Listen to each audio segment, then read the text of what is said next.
क्यों कहते हैं केदारनाथ को जागृत महादेव। केदारनाथ के दर्शन के लिए भक्त साल भर इंतजार करते हैं। केदारनाथ की चढ़ाई को बेहद ही मुश्किल माना जाता है, लेकिन ऐसा कहा जाता है कि भोले बाबा जिसे दर्शन देने की ठान लेते हैं उसे दर्शन देकर ही रहते हैं।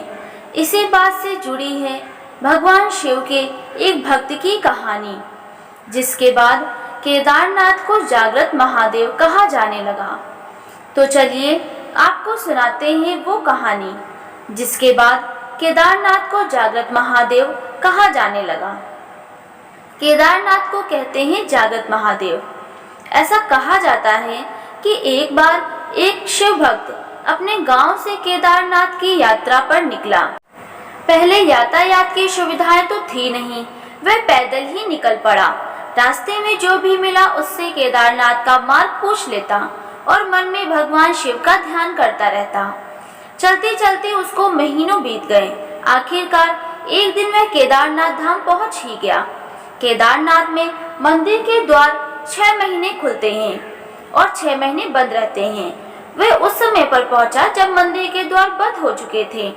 मंदिर के पंडित को उसने बताया वह बहुत दूर से महीनों की यात्रा करके आया है। पंडित से प्रार्थना की, कृपा करके दरवाजा खोलकर मुझे प्रभु के दर्शन करवा दीजिए। लेकिन वहां का तो नियम है, एक बार द्वार बंद हो तो बंद। इसके बाद वह बहुत रोया, बार बार भगवान शिव को याद किया कि प्रभु बस एक बार दर्शन करा दो। वह प्रार्थना कर रहा था सभी से, लेकिन उसकी किसी ने भी नहीं सुनी। शिव भक्त को मिले सन्यासी बाबा। मंदिर के पंडित बोले, आप यहाँ 6 महीने बाद आना, क्योंकि 6 महीने बाद यहाँ के दरवाजे खुलेंगे। यहाँ 6 महीने बर्फ और ठंड पड़ती है। और सभी जन वहाँ से चले गए। वह वहीं पर रोता रहा। रोते रोते रात होने लगी, चारों तरफ अंधेरा हो गया। लेकिन उसे विश्वास था अपने शिव पर कि वो जरूर कृपा करेंगे और उसे दर्शन देंगे। उसे बहुत भूख और प्यास भी लग रही थी। उसने किसी की आने की आहट सुनी। देखा एक सन्यासी बाबा उसकी ओर आ रहा है। वह सन्यासी बाबा उसके पास आया और पास में बैठ गया। सन्यासी बाबा ने उससे पूछा, बेटा यहाँ कहाँ से आए हो? उसने सारा हाल सुना दिया और बोला, मेरा आना यहाँ पर व्यर्थ हो गया बाबा जी। बाबा जी ने उसे समझाया और खाना भी दिया। फिर बहुत देर तक बाबा उससे बातें करते रहे। बाबा जी को उस पर दया आ गई। वह बोले, बेटा मुझे लगता है सुबह मंदिर जरूर खुलेगा, तुम दर्शन जरूर करोगे। बातों बातों में इस भक्त को न जाने कब नींद आ गई।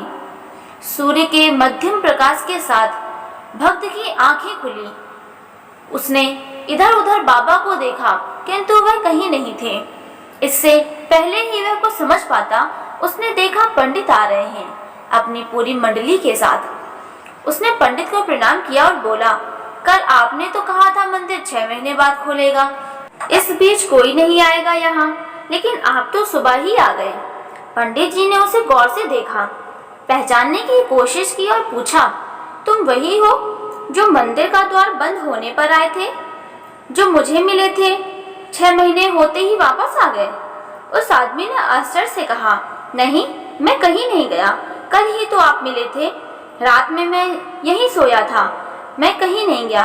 पंडित के आश्चर्य का ठिकाना नहीं था। उसने कहा, लेकिन मैं तो 6 महीने पहले मंदिर बंद करके गया था और आज 6 महीने बाद आया हूँ।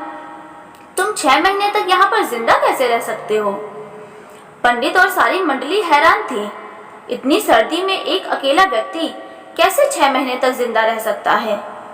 तब उस भक्त ने उनको सन्यासी बाबा के मिलने और उसके साथ की गई सारी बातें बता दी कि एक सन्यासी आया था, लंबा था, बड़ी बड़ी जटाएं, एक हाथ में त्रिशूल और एक हाथ में डमरू लिए, मृगशाला पहने हुए था।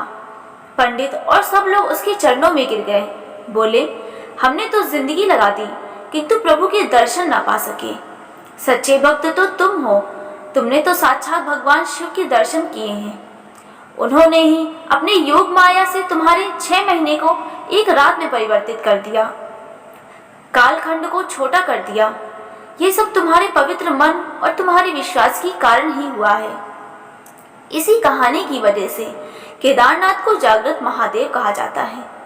आपको जानकारी कैसी लगी हमें कमेंट में जरूर बताएं। वीडियो को लाइक करें, चैनल को सब्सक्राइब करें।